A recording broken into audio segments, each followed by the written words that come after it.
What's going on today, Internet? Selfish here with Retrospect. If you found yourself not having that full retro feel and experience when you're playing your retro games through emulation, then I might have a solution for you. This right here is the R36T, and besides the ergonomics on the back, it also has a CRT type display on the front. But does it really work? That's what we're going to find out. Let's take a look.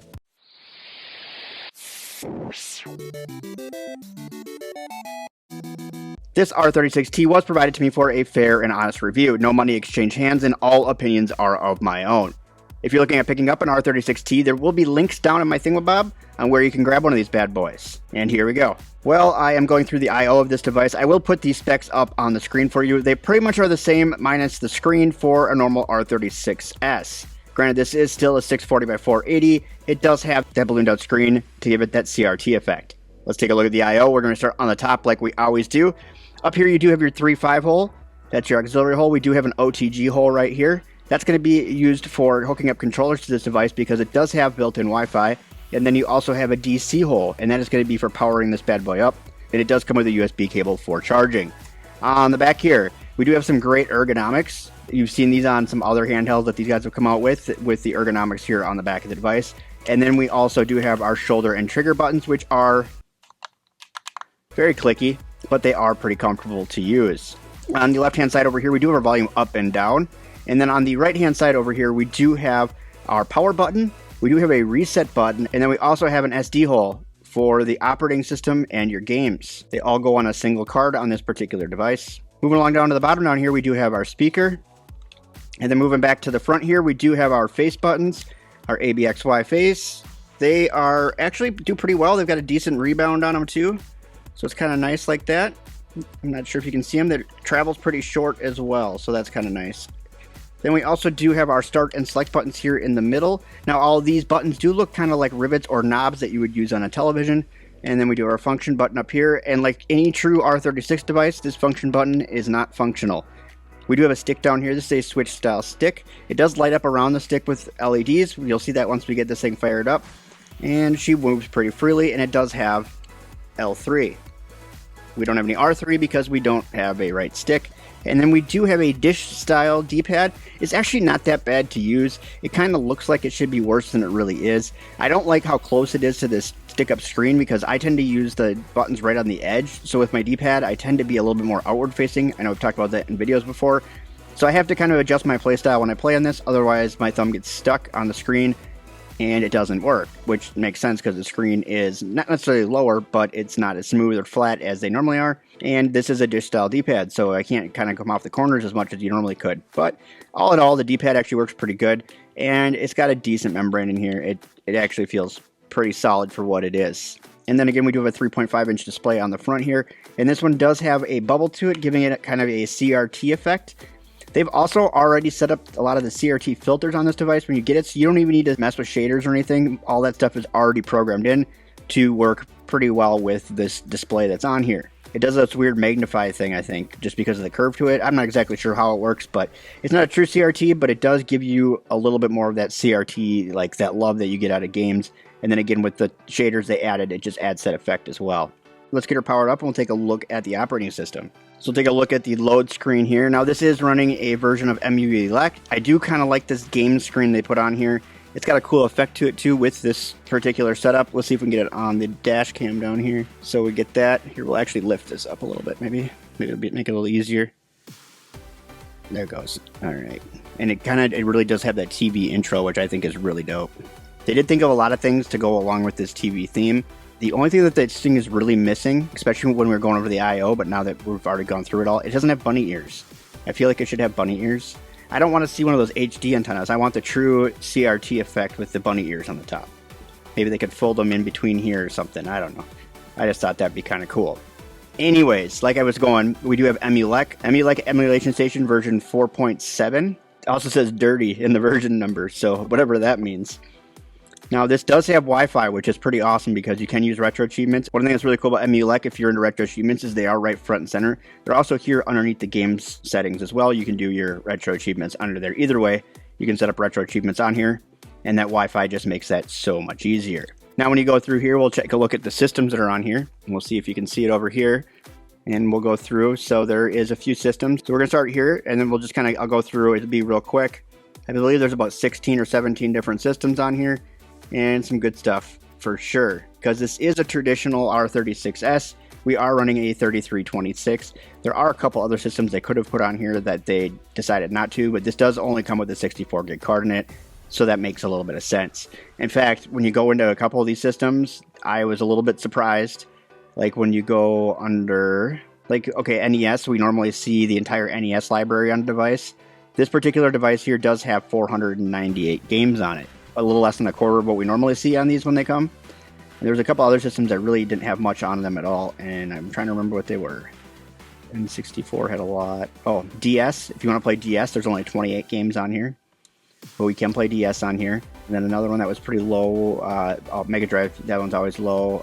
Dreamcast, there's 5 Dreamcast games. Of course, we do have Crazy Taxi 2, so we will check that out just to make sure. But in reality, we do have a lot of gameplay footage from the 3326 devices because there are so many out there. We probably won't do a ton of gameplay in this video. I just wanted to introduce you to this device because it's really cool. I like the idea behind it, and as an old school gamer who played on CRT TVs growing up, it kind of gives it that feel, and I really like that about this handheld. It's also just a little bit something different than your normal R36S, and the fact that they put Wi-Fi on this one makes it just so known that it's so possible to do. It's like $1 or $2 for that Wi-Fi chip when they order them in bulk like that. So, you know, maybe this will help pull some of those other ones into doing Wi-Fi. Looks like we have 23 PlayStation 2 PlayStation games on here. PlayStation 2. No, this won't do PlayStation 2. We have 23 PS1 games on here. Most of them are fighting games, a couple of racing games, and some Tony Hawk. We do have 27 PSP games, same kind of thing here. We're going to have a lot of fighting games and not a whole lot of racing games. But yeah, so she's pretty well stacked as far as the games and stuff go. Again, this is only a 64 gig card, and she is maxed out to the rim. So if you wanted to do more games, which I would recommend anyways, replacing the card that's in here, because this is just a generic SD card that's here in the SD hole, I would recommend cloning this card onto another card. And so you're going to want to go to a bigger card. You have to if you want to clone it. And the reason being of the clone is you're not seeing a lot of software out there for the R36T version yet. And that's just going to specifically have like the screen filters and stuff like that already set up for you. So you don't have to worry about shaders and what have not. But you can set up all that stuff manually on any of the other versions. And I believe that any R36 version of software should work on here just fine. Maybe look at the R36 Pro just because that does have Wi-Fi as well, so that you get a version of software that is looking for Wi-Fi to work. Now, most of them already have Wi-Fi on there because they do work typically off the OTG port and a Wi-Fi card. I just don't like having that big dongle hanging off the top of here if I don't have to. So that makes this one more pocketable. I've been just carrying this one around in my pocket and not worrying about the dongle, and it's been a lot of fun. But what I think we're going to do is we will get into some gameplay here real quick.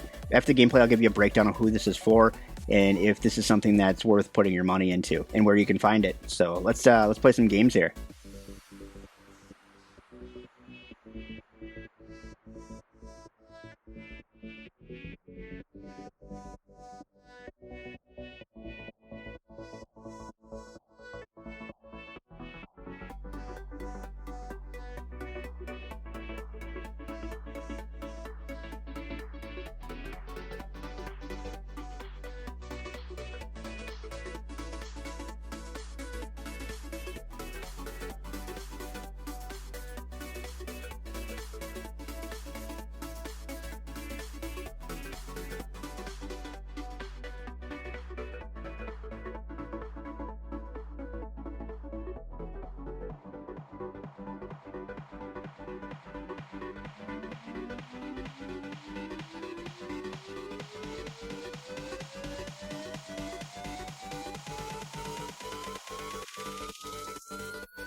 So as you can see, you are a little bit limited as what you can play, but that is just based off the SoC that's in here. I think it does pretty well. It really just stacks up with the other R36 devices that are using this SoC. So I think that part is just fine. You are going to be able to play a lot of the old classics that you are into. Where you start to struggle is some really high intense N64 and Dreamcast games. You do see that on this device as you're trying to get into higher end emulation, as well as some of the PSP games are going to struggle a little bit on here, which also get pretty small with them being a 16:9. Also don't make a lot of sense to play on this because you weren't going to be playing 16:9s on your CRT TV anyways. Well, maybe towards the end. What was it, 99? I'm trying to think, 99-ish that we started getting flat screens? I'm trying to remember. Has to be somewhere in there. It was back in the 1900s. It's a long time ago. But it does play as to be expected, so I think that's great. Aside from that, this D-pad is just not great for me. I have a hard time with it, though it does work pretty fluently. It's not like your traditional dish-style D-pad where you have almost like 8 stop points. This rolls pretty well, but it doesn't really have those notches or those stop points in between. You really can't feel them if they are there. And so I think that takes away some of the accuracy here, unfortunately. But if you're not looking for super accurate games that you're going to use a D-pad for, then that doesn't really matter. And what I have found is that the stick is pretty accurate. And so instead of using the D-pad when I need accuracy, even in fighting games, I tend to shift down to the stick. And part of that is this is set up to be like an arcade machine. So by using the stick, that's how it was played on arcade to begin with. So most of these games were designed for stick, especially things that were in arcade cabinets. They were designed for an arcade stick. So using the stick is actually more natural, at least for me, because that is the way the games were designed to be played in the first place. Though these buttons feel really weird, they perform just fine. They are very flat. Kind of drives me nuts, but they are really flat on top. And I'm not used to having buttons that don't have like a concave to the top. These are, is it concave that goes in or out? I can't remember, but these kind of go down a little bit, which is a little bit different than what we normally would see on a controller. And they're ridged on the outside. You don't feel that so much or don't notice as much when you're playing a game. It's obviously there because these are supposed to be dials. Because they are flat, they are a little bit harder to get that tactile feel for where the buttons are. I mean, you figure it out after a while, but you know, as all R36 devices, this has a function button that doesn't work. I don't know what the point of putting these buttons has been in for the last couple of years, but there's very few even custom firmwares that use this button. For the most part, this button doesn't need to be there. I understand that the device they originally cloned had a button here, but that button worked. So the fact of having a button here and have it not work just blows my mind. Just like any other of these devices, it's going to be select start to get out of games, or select X in anything but PlayStation to get into RetroArch. And if you need to get into the PlayStation menus, it's select B.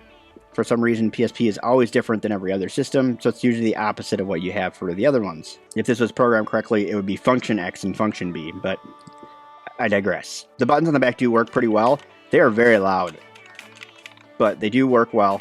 And they do have a good curve to them. Honestly, like, I don't normally like the butts on the back of these handhelds because I really can't get the curvature to work ergonomically for me.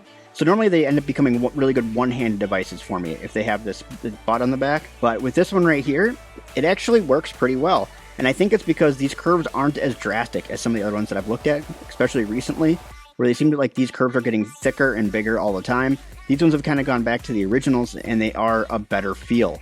They're not overdone, so I think the other ones kind of have an overdone ergonomics. These ones here do not have that problem. So I commend them for making a better ergonomic experience with these dimples or whatever they put on the back here. And then overall, I have mentioned this a couple of times, but just to reiterate the fact, I was not expecting this to play really any different than any of the R36 devices. I mean, they all kind of do the same thing. But what really surprised me here was having some of those shaders and filters set up already on here to make it match the CRT type display a lot better. I was actually pretty impressed by that. I still am impressed by it, but I've been kind of impressed by that. I've gone through and tried to tweak some shaders, and I've never made it look as nice as it did out of the box. So I've gone back and just changed everything back to how it was, because it right now it has the best feel for it. And I'm hoping that the cards on all of these devices are set up that way. I would assume that they would be. I don't think they go out of the way to do just one card or a couple of cards, but it does look really good. What they've done here is good work. So if you're in the market for an R36 device, or you already have one and you're just looking for a unique take on the same device, I know people are out there collecting these R36 devices. This is definitely one for picking up and putting in your collection. I know myself, I do collect them as well. So this is definitely going into my collection, and it is a little bit different experience than the others. It does give you a different way to play. Kind of like the 4-inch screen gives you a little different way to play. You start playing Pico games and stuff on like the R36 Max that I just recently did a review on. This one here, again, has a different screen on it and does give you a different experience. So if you're looking for a little bit different of an experience, this is really cool. far as my knowledge goes, this is the first successful to launch CRT type display on any of these handhelds. I do believe some have tried it before, but not actually gone fully through to launch. Now, this isn't an actual CRT, this is an IPS display, but it does get that effect and feel thanks in combination to the shaders and the bubble in the display. If you were to pick this up today, what game do you think would have the best effect with a CRT style IPS display? I'm really kind of curious what your first game is that you would play, because I'm looking for some more games to play, as I always am, and you guys have been giving me really good suggestions lately, so I'd like to keep them coming.